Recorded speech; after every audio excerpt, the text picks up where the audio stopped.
Assalamualaikum warahmatullahi wabarakatuh.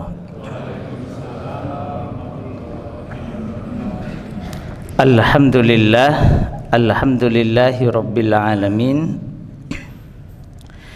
Wa bihi nasta'inu ala umuri dunya waddin. Wassalatu wassalam ala asyrafil anbiya wal mursalin. Amma ba'd. Qala Allah Ta'ala fil Qur'anil Karim fa'aqim wajhaka lid-dini hanifa fitratallahi allati fataran nasa 'alaiha la tabdila li khalqillah dzalika ad-dinul qayyim walakinna aktsaran nas la ya'lamun. Alhamdulillah, bapak-bapak, ibu-ibu, mas-mas, mbak-mbak, adik-adik jamaah yang dirahmati oleh Allah. Pada subuh kali ini Allah Ta'ala panjangkan umur kita dalam iman, dalam Islam. Allah Ta'ala berikan kita nikmat yang sangat besar, nikmat bangun dalam kondisi iman. Berdoa kepada Allah atas nikmat bangun tersebut. Kemudian Allah Ta'ala mudahkan, mampukan kita untuk melaksanakan sholat subuh berjamaah di masjid tepat waktu. Maka ini sungguh nikmat yang sangat besar. Kita telah melihat, alhamdulillah, hari-hari ini Allah Ta'ala berikan kemenangan atas perjuangan saudara kita Ahlus Syam yang ada di wilayah Suriah. Kalau kita baca tafsir Al-Quran, kita tahu bahwa yang disebut ilal ardhil lati barakna fiha lil alamin, tempat hijrahnya Nabiullah Ibrahim alaihissalam itu adalah di negeri Syam yang luas. Memang bukan hanya Suriah, bukan hanya Palestina, tetapi juga Yordania dan Lebanon, dan juga sebagian kecil Turki dan sebagian kecil Mesir. Jadi negeri yang disebut sebagai negeri Syam yang Allah Ta'ala berkahi seluruhnya, dan keberkahan negeri itu seluruhnya itu punya dampak kepada seluruh dunia, karena Allah menyebutkannya menjadi lil alamin. Bahkan bukan hanya untuk manusia beriman, tapi lil alamin, ya untuk manusia, ya untuk hewan, ya untuk tanaman, untuk semuanya. Maka kalau kita mempelajari dengan jernih segala apa yang terjadi itu, jangan hanya dengan sudut pandang pendapat orang. Tentu pendapat orang bisa benar bisa salah, tetapi kita diperintahkan untuk dengan sudut pandang Al-Quran.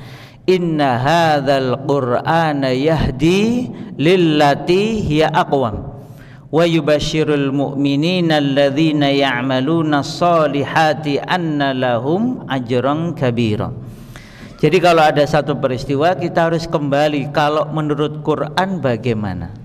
Maka setiap peristiwa kalau menjadikan kita kembali kepada Al-Quran, kemudian kita memandangnya dengan sudut pandang Al-Quran, saat itulah insya Allah kita termasuk golongan mereka yang beriman. Maka kejadian-kejadian di muka bumi ini, Bapak Ibu sekalian, mengajarkan kepada kita pentingnya untuk kembali menelaah Al-Quran, termasuk sejarah dan kisah yang disebutkan di dalam Al-Quran. Kata Dr. Majid Al-Kilani dalam bukunya Hakadha Dhahara Jilu Salahuddin, demikianlah hadirnya, munculnya jil atau generasi Salahuddin itu karena ada pola-polanya. Jadi Bapak Ibu, sejarah ini kata Dr. Majid itu pasti ada pola. Pola sejarah itu pasti akan berulang. Karena itu bagian dari sunnatullah, bagian dari ketetapan Allah. Ketika satu bangsa itu ingin mulia, maka pola kemuliaan suatu bangsa sudah Allah Ta'ala tetapkan di dalam Al-Quran Al-Karim. Kalau suatu bangsa itu hina, terpuruk, maka sebenarnya Allah juga sudah tunjukkan di dalam Al-Quran Al-Karim. Contohnya ya Bapak Ibu sekalian, ini ada dalam penelitiannya Profesor Dr. Hasan Langgulung. Prof Hasan itu menarik karena warga Indonesia, S1-nya di Indonesia, kemudian S2-nya beliau mengambil di Mesir, di Cairo University, Jamiah Qahiriyah itu, bukan di Al-Azharnya. Kenapa waktu itu umat Islam sepakat bahwa ilmu tidak boleh dipisahkan. Jadi ini ilmu agama, itu ilmu non agama, itu bagian dari ghazwul fikr. Ilmu transportasi, ilmu teknologi, ilmu komunikasi, psikologi, kayak saya ini psikologi basisnya, itu semuanya adalah satu ilmu. Kalau benar, ya memang ilmu itu harusnya benar ya. Ilmu itu pasti mengantarkan kepada Allah, karena ilmu itu kata Ibnul Qayyim rahimahullah, minallah ilallah. Ilmu itu ya dari Allah, akan membawa kita kembali kepada Allah.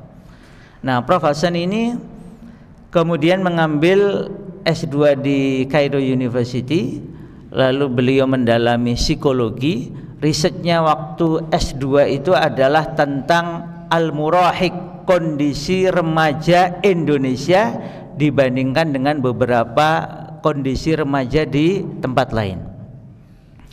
Kemudian setelah itu beliau memutuskan S3-nya di Amerika Serikat, belajar tentang satu di antaranya adalah kreativitas, creativity. Dan S3-nya bukan hanya doktor tapi PhD, jadi mempelajari falsafah dari psikologi itu. Maka kemudian beliau lulus, sehingga beliau memiliki kelebihan yang unik, yaitu sangat menguasai bahasa Arab, sebagian bukunya diterbitkan dalam bahasa Arab, dan sangat menguasai bahasa Inggris, banyak makalahnya dalam bahasa Inggris. Saat itu ada seorang ahli kreativitas paling diakui di dunia, namanya Prof. Torrance. Prof. Torrance itu meneliti tentang bagaimana kreativitas dihidupkan di sekolah-sekolah kita, agar kita ini bisa menghasilkan anak-anak, murid-murid yang create something, menciptakan sesuatu yang bermanfaat. Nah, satu di antara muridnya adalah orang Indonesia, namanya Hasan Langgulung. Maka selesai itu pulanglah beliau ke Indonesia. Biidznillah saat itu ternyata ide-ide besar Prof. Hasan Langgulung untuk mengembangkan keilmuan Islam digandeng dengan riset-riset ilmiah itu belum bisa diterima di Indonesia. Akhirnya beliau harus keluar dari Indonesia, mau balik jadi dosen tamu karena sangat dihormati saat itu di Amerika Serikat. Biidznillah, ini alhamdulillah ala kulli hal, itu di tengah jalan ketemu dengan saudara kita dari Malaysia. Begitu tahu ini profesor muda ini pikirannya cemerlang, ide-ide besarnya untuk pengembangan umat Islam itu luar biasa, maka beliau ditawari, bagaimana kalau nggak usah ke Amerika Serikat, ilmu Anda ini kami manfaatkan, kita kembangkan bareng-bareng di Malaysia. Akhirnya beliau tidak jadi ke Amerika Serikat, ke Malaysia, dicarikan rumah, dicarikan istri, ya sudah pun nggih, nek pun nampung toh.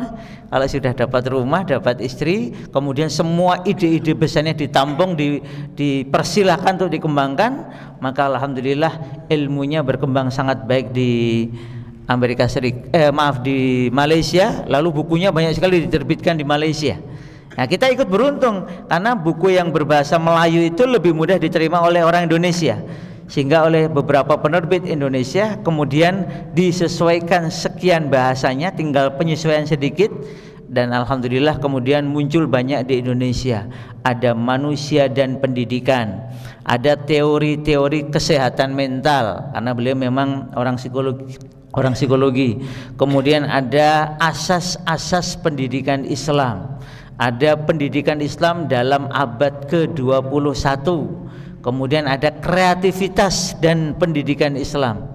Beliau adalah saat itu satu di antara satu di antara tokoh pemikir paling diakui di dunia. Alhamdulillah, orang Indonesia, S2 di Mesir, S3 di Amerika Serikat, berkarya di Malaysia. Alhamdulillah, sampai wafat ya hubungan kita baik sekali ya. kemudian sering ke berbagai seminar internasional di Indonesia juga salah satunya, dan kemudian bukunya banyak diterbitkan di Indonesia. Nah, saya sebut ini sebagai contoh Bapak Ibu sekalian bahwa ini adalah sesuatu yang diingatkan oleh Dr. Majid Al-Kilani kalau bangsa atau umat Islam itu mau meraih kemenangan, yaitu kemenangan itu harus diwujudkan dalam bentuk gerakan ilmu, bukan gerakan emosi semata. Gerakan ilmu itu menjadikan setiap orang, bukan orang lain yang kita harapkan. Kulluna jami'an, setiap kita itu punya tanggung jawab untuk tumbuh, berkembang menjadi pribadi-pribadi berilmu dengan segenap kemampuan kita. Kalau kita punya keluarga, maka keluarga kita ini juga kita dorong, kita dukung, kita support untuk menjadi keluarga yang tumbuh berdasarkan ilmu. Ada majelis-majelis yang kita adakan sendiri atau kita arahkan keluarga kita, ya istri, suami, anak-anak, untuk punya majelis tertib dalam belajar. Nah, oleh karena itulah kita melihat bahwa apa yang dilakukan oleh Prof. Hasan Langgulung itu bukan hanya berpengaruh kepada beliau, tetapi ketika beliau ke Malaysia itu juga pengaruhnya satu negara, bahkan juga negara-negara sekitar. Kita tahu alhamdulillah Malaysia kemudian perkembangannya lumayan pesat dalam urusan pendidikan, karena nanti bukan hanya Prof. Langgulung yang ada di sana, ada Prof. Najib Al-Attas juga orang Indonesia, dan kemudian ada orang Jogja yang kemudian juga sempat diminta cukup lama membantu perkembangan pendidikan di Malaysia, namanya Prof. Hussein Haikal. Prof. Hussein Haikal ini ahli sejarahnya UNJ, kemudian sempat beberapa tahun di Malaysia, lalu sempat bikin buku yang sangat menarik, ini riset doktoral beliau tentang Arab Indonesia. Jadi bagaimana pengaruh Arab, bangsa Arab, khususnya Arab Yaman kepada Indonesia, dan terutama kepada perkembangan ilmu sekaligus perlawanan melawan penjajahan di Indonesia. Bukunya tebal, menarik, penuh data, dan itu satu di antara buku riset paling lengkap tentang hubungan sangat baik antara bangsa Arab dengan bangsa Indonesia, sehingga nanti memunculkan Jam'iyah Khairiyah, kemudian ada beberapa yang lain lagi, sampai kemudian menghasilkan keluarga-keluarga Arab yang kemudian menetap di Indonesia dan menjadi pejuang-pejuang kemerdekaan.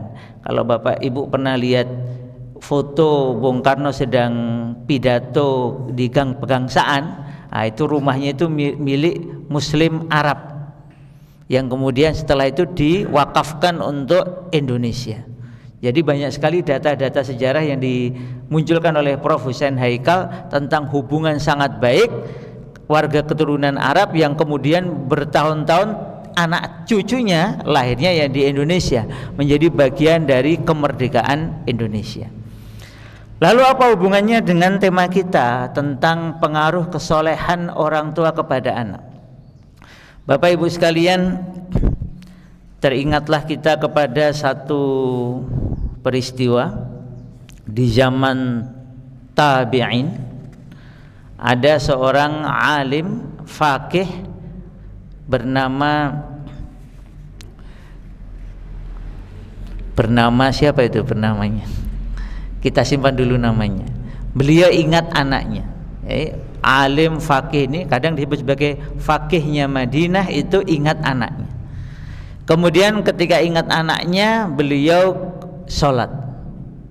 Selesai sholat, beliau berkata, aku ingat anakku, maka aku sholat meminta kepada Allah Ta'ala agar menjaga anakku. Lalu beliau menyebutkan petikan ayat yang disunahkan dibaca di hari Jumat seperti ini, yaitu petikan dari surat Al-Kahfi.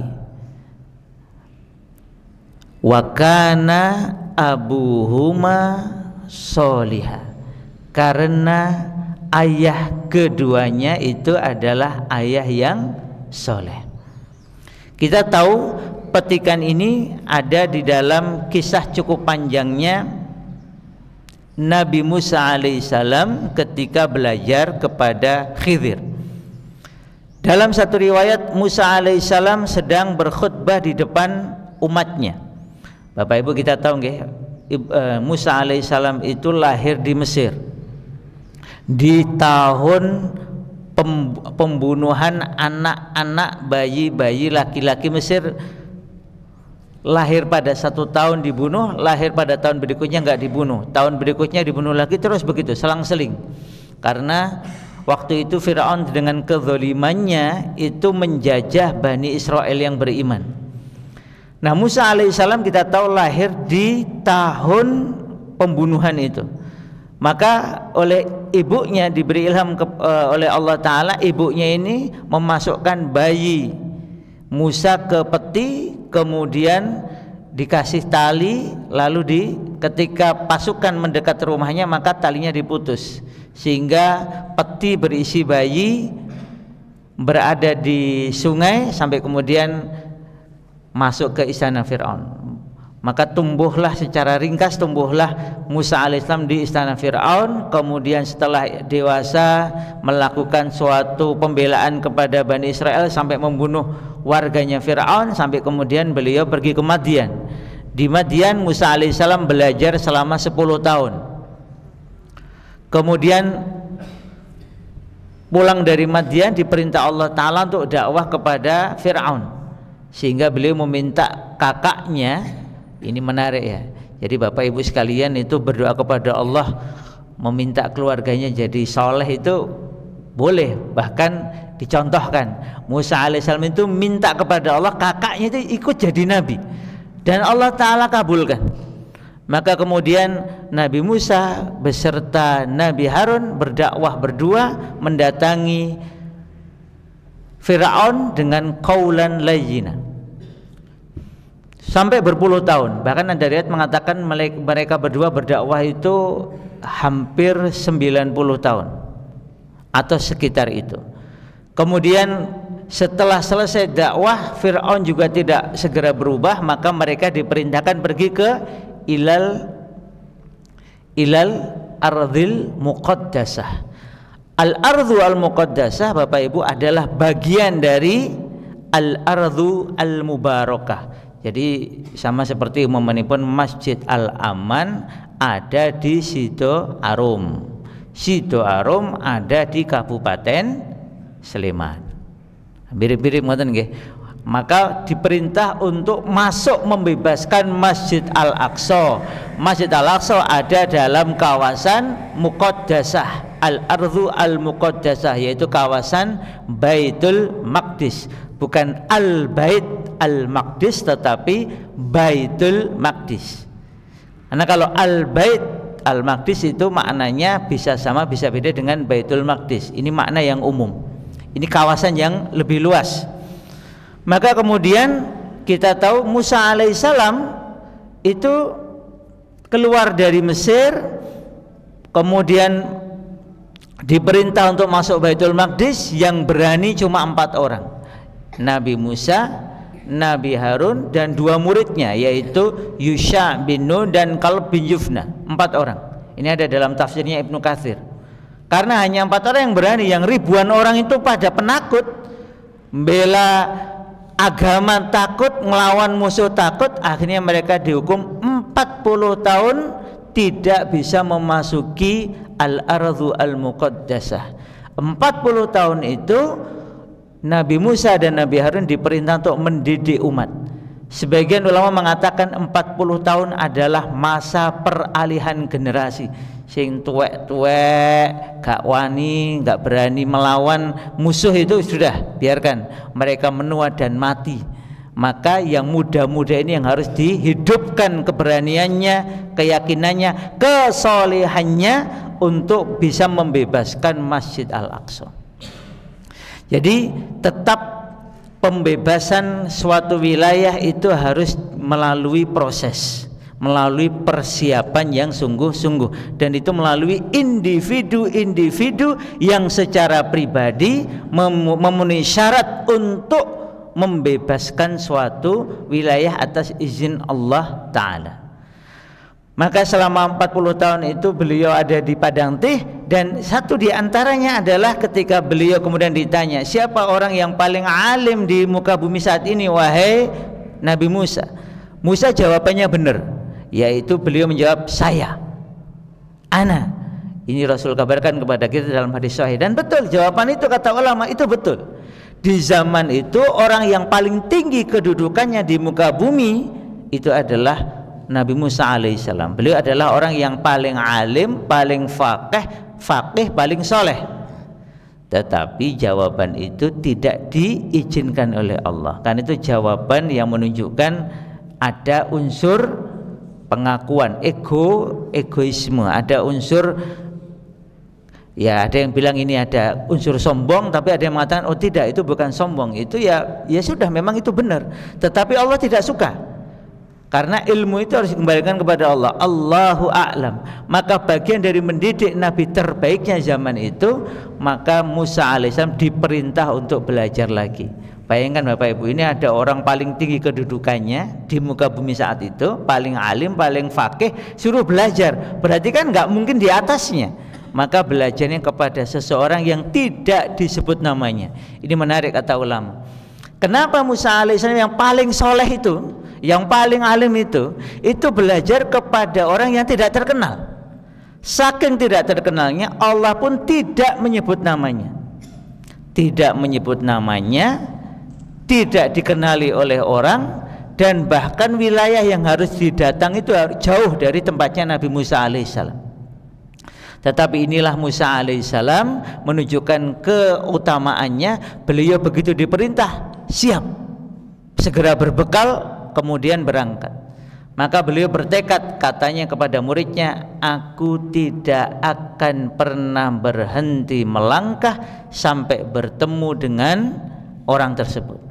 Sampai kita tahu bertemulah Nabi Musa diiringi oleh muridnya yang utama, yaitu Yusha bin Nun, di pertemuan dua samudra. Dan disitulah beliau belajar tentang bagaimana rahasia-rahasia takdir Allah Ta'ala. Jadi Bapak Ibu, adik-adik, kita tuh seringkali melihat takdir itu apa nggih? Terang gelap. Kalau terang itu baik, kalau gelap itu buruk.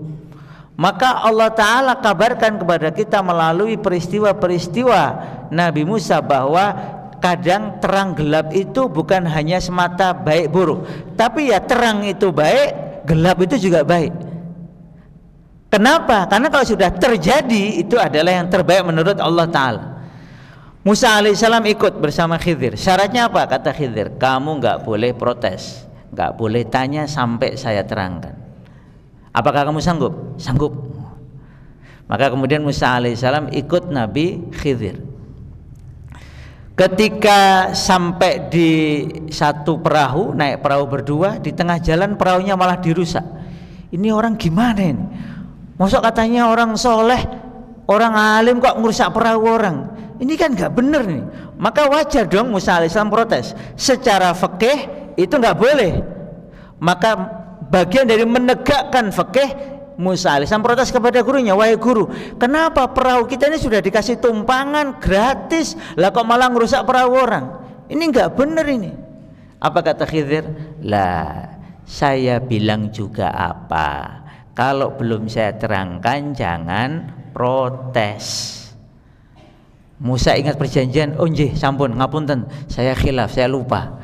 Ya sudah, tapi tolong saya dimaafkan, baru sekali. Lanjut. Kemudian turun dari perahu, jalan di suatu wilayah, ketemu anak-anak sedang bermain. Tiba-tiba Khidir ini mendekati satu anak yang wajahnya nyeneng ya, anak-anak wajahnya nyeneng kan nggih. Kemudian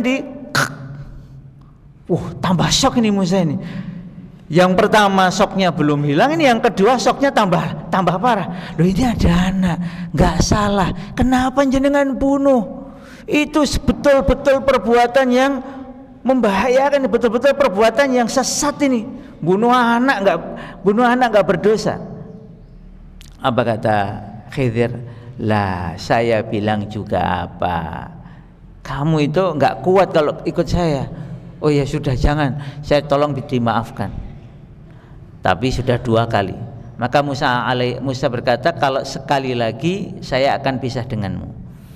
Maka kemudian mereka mendatangi suatu wilayah dalam kondisi sangat haus, minta dijamu.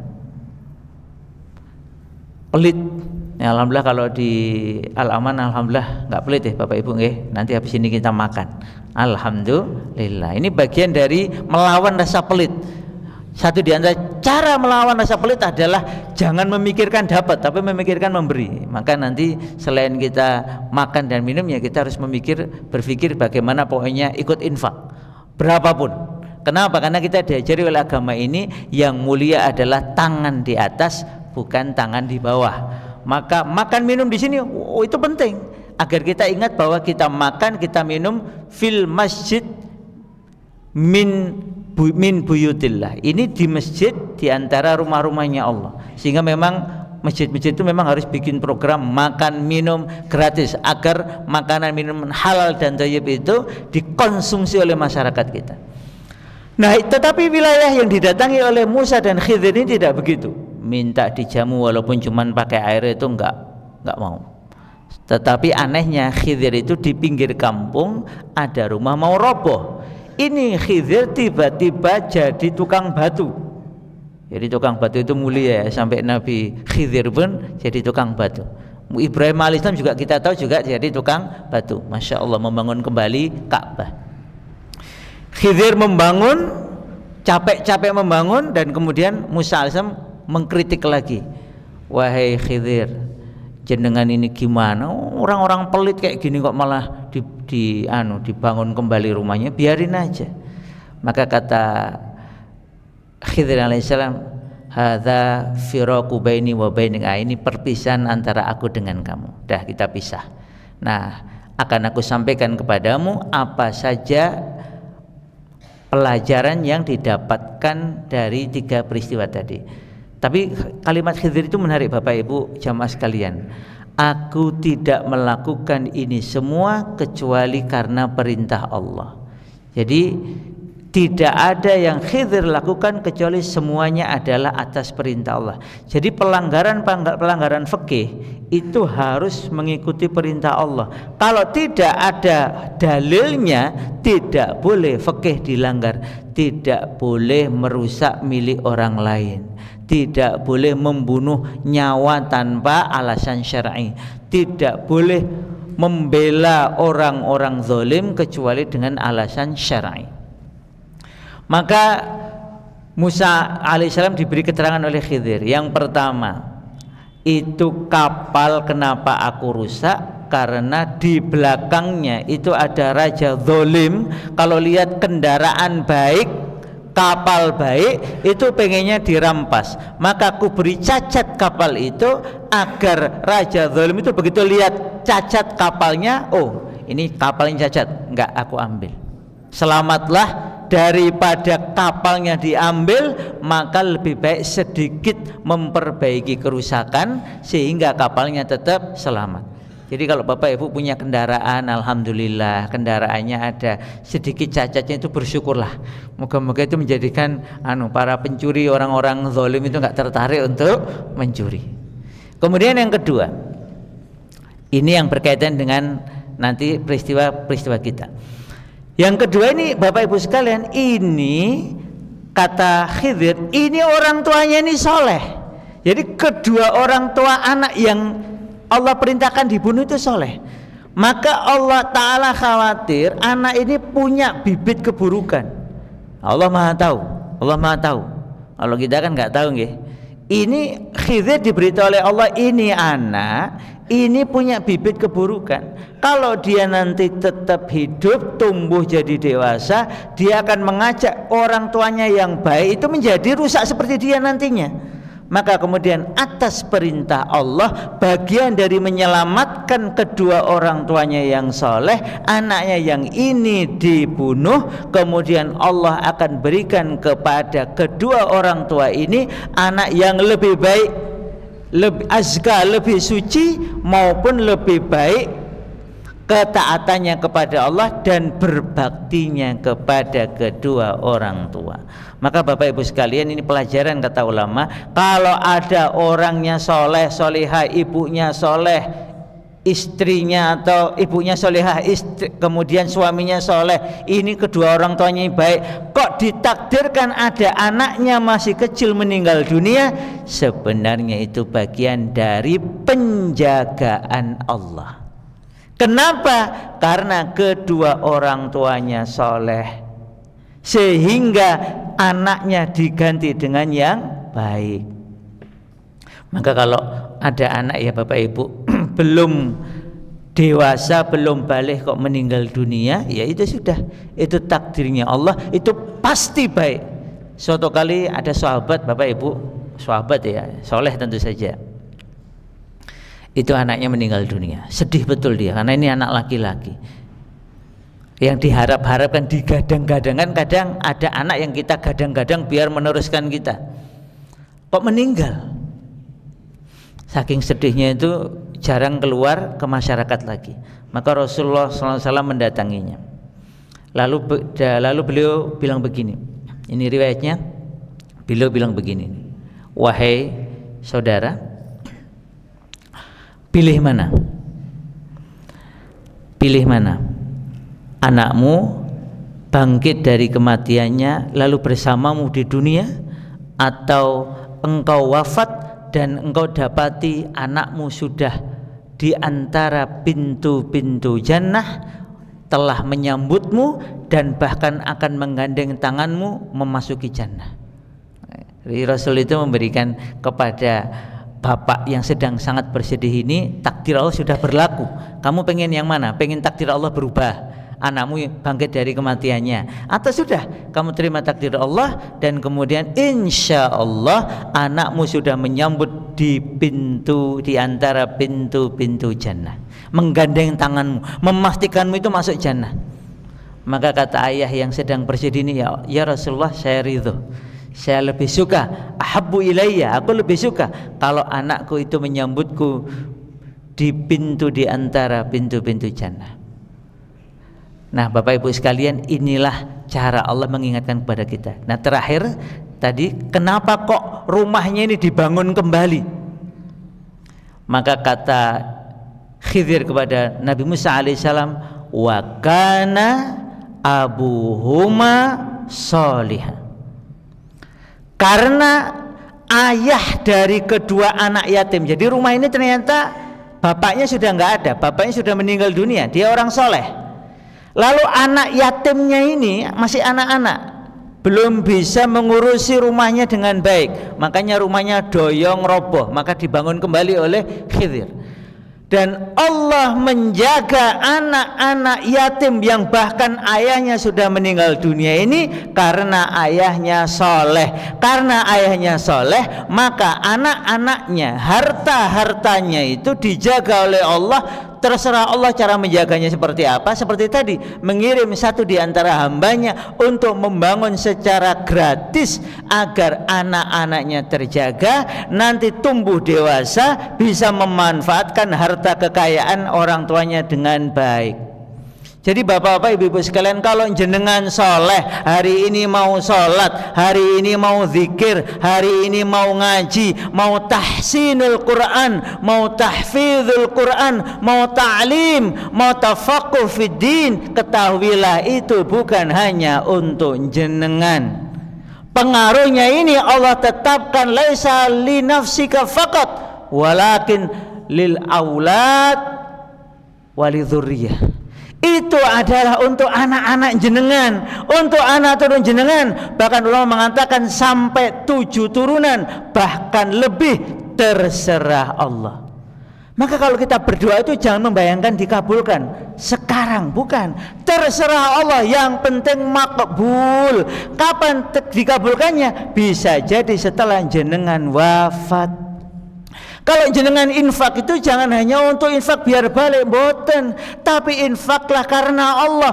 Nanti baliknya jadi rizki macam-macam, terserah Allah. Mau baliknya jadi uang, mau jadi makanan, jadi minuman, jadi harta yang terjaga, jadi anak-anak yang soleh solehah, jadi kesehatan, terserah Allah. Tugas kita kalau ada perintahnya lakukan sebaik mungkin. Kembalinya terserah Allah, gimana bentuknya terserah Allah.